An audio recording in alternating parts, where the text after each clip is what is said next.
Oke, kita lanjut ke bagian yang kedua ya, yaitu peretasan ya. Ini bahasa Indonesia ya. Kalau bahasa ke Inggrisnya itu ya di hacking ya. Orang bilang ya sistem kita dihack, gitu kan? Ya, diretas. Nah, kita lanjut ke definisi peretasan. Jadi peretasan kita sudah bahas di materi berikutnya, sebenarnya secara sekilas kita akan bahas lebih dalam lagi. Jadi definisi peretasan adalah ya aktivitas yang tidak sah di mana seseorang atau sekelompok orang mencoba untuk masuk ke dalam sistem komputer atau jaringan tanpa izin. Jadi ibarat kita punya rumah ya, rumah itu ada orang atau sekelompok orang yang berusaha untuk masuk. Nah, seperti itu. Cuma dalam kasus ini ya, ini adalah sebuah alat yang terhubung ke jaringan, bisa komputer, bisa HP atau alat lainnya.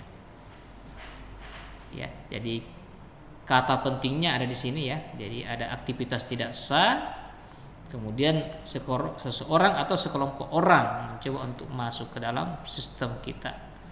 Seperti itu ya. Kayak orang mau maling gitu, orang mau masuk ke rumah. Kemudian tujuan peretasan adalah ya ini juga sudah kita bahas di atas, jadi dia memperoleh akses tidak sah terkait dengan informasi yang sensitif. Jadi di dalam sebuah sistem itu mungkin ada file gitu ya, kemudian ada folder atau mungkin ada gambar atau ada rahasia yang mereka ingin akses, seperti itu ya, mereka ingin akses begitu.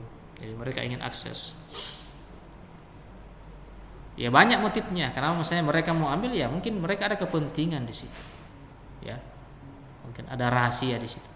Kemudian ya untuk membuat kerusakan atau gangguan pada sistem atau jaringan. Jadi ya kadang ada juga orang yang ya berusaha merusak sistem ya. Kalau misalnya ada sebuah website yang dianggap misalnya lawan bisnis, kemudian terjadi persaingan tidak sehat, bisa jadi dia yang menggunakan opsi ya kita buat down saja websitenya, kita retas, kemudian kita rusak sistemnya sehingga website tersebut tidak bisa berjalan sebagaimana mestinya.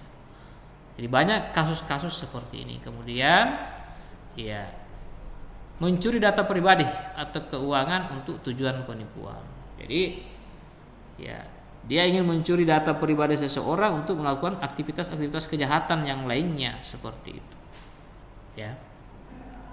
Lanjut, ya metode peretasan ada banyak, misalnya ya pendekatan teknis seperti eksploitasi kerentanan dalam perangkat lunak. Sistem itu, software itu adalah buatan manusia, bisa jadi ada celah juga karena namanya yang dibuat manusia ya. Bisa jadi ada celah. Jadi banyak juga kasus-kasus karena kelemahan sebuah sistem itu melalui itu dia bisa masuk ke sistem tersebut ya. Makanya kita harus sering-sering ya banyak melakukan update. Kenapa? Karena ya kadang sistem operasi itu setelah ada laporan pemilik sistemnya tahu ya, misalnya Microsoft, oh di sini ada kerentanan, maka dia akan perbaiki. Seperti itu.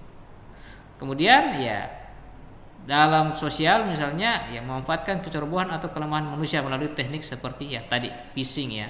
Jadi untuk mengambil username dan password orang, ya dia akan menipu. Misalnya dia buat Facebook, tampilannya mirip Facebook, tapi webnya itu ya karena domainnya sudah dimiliki oleh Facebook, dia ganti domainnya sedikit, beli domain yang mirip-mirip gitu. Kemudian ya aktivitas fisik seperti pencurian perangkat atau pencurian informasi dari lokasi fisik. Artinya apa ya? Bahkan ya dia sampai berusaha untuk merusak, misalnya dia sampai harus ya masuk ke ruangan IT-nya misalnya. Di situ ada server ya. Bisa jadi dia mengutus atau dia sendiri datang untuk memutus kabelnya ya, mengambil hard disknya misalnya dan seterusnya. Nah, ini lebih ekstrim lagi ya karena sudah sampai aktivitas fisik seperti itu. Kemudian kita lanjut ke konsekuensi peretasan adalah ya aktivitas yang dijalankan pada akun atau jaringan seperti login yang tidak terkendali. Tertandanya ya. Konsekuensi deh terlewat. Konsekuensi peretasan adalah ya tadi sudah ya kita bahas, kerugian finansial kita sudah bahas, kemudian kerusakan reputasi tadi sudah, gangguan operasional ya karena bermasalah sistem akhirnya di stop dulu, artinya tidak bisa melayani. Kemudian potensi tindak pidana tadi sudah kita bahas di materi yang sebelumnya.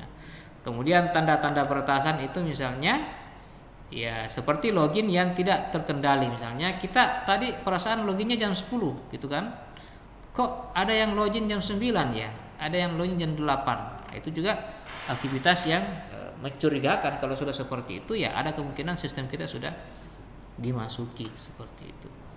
Kemudian ada ya penurunan kerja sistem atau jaringan tanpa alasan yang jelas ya, karena sudah ada manipulasi di dalamnya, maka ya bisa jadi ini berdampak pada sistem kita yang tidak berjalan sebagaimana mestinya. Kemudian perubahan yang tidak diinginkan pada file atau konfigurasi sistem. Jadi ini biasanya banyak terjadi pada sebuah sistem-sistem online ya.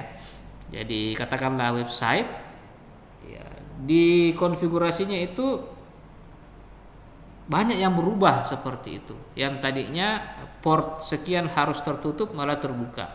Kenapa dibuka? Karena ya semakin banyak port itu potensi serangannya semakin besar. Maksudnya semakin banyak port yang terbuka seperti itu ya. Atau contoh misalnya usernya bertambah gitu kan. Itu juga bagian dari ya tanda-tanda peretasan. Kemudian permintaan akses atau informasi yang tidak wajar. Jadi ada di sistem operasi kita misalnya ada tanda-tanda bahwa ya sistem ini kok sepertinya sudah terbuka ya. Misalnya file ini kok kita tidak pernah buka, tidak pernah modif, kok malah sudah kebuka gitu kan. Artinya apa? Ada orang yang membuka file tersebut ya, katakanlah file konfigurasi. Tapi bukan kita, orang lain gitu kan. Ya. Maka ya jadi ada akses informasi yang tidak wajar. Atau misalnya ada data, harusnya data yang terbuka adalah data mahasiswa, namun ternyata yang terbuka adalah data keuangan misalnya. Ya itu kan aneh ya. Jadi kadang-kadang ada log, istilahnya catatan sistem. Oh ada yang berusaha mengakses data ini. Seperti itu. Kemudian ya strategi memahami dan mencegah peretasan ya.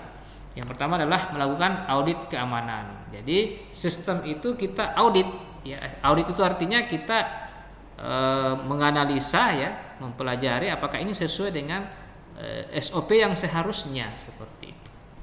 Ya. Nanti kita berikan contoh-contoh ya. Kemudian ya mengimplementasikan kebijakan keamanan yang ketat, termasuk penggunaan kata sandi yang kuat dan autentikasi 2 faktor. Jadi ya ada SOP standar yang kita harus ikuti. Contoh misalnya itu tadi, setiap karyawan misalnya harus menggunakan kata sandi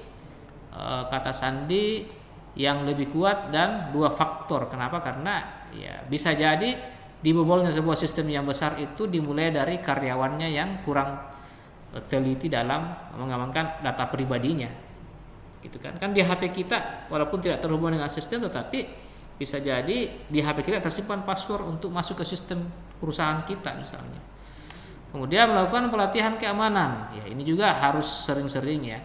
Kenapa? Karena ya bisa jadi ada karyawan yang mengakses sistem kita, namun karyawan ini tidak sadar bahwa dia istilahnya karena kecerobohan dia orang lain bisa masuk ke sistem kita.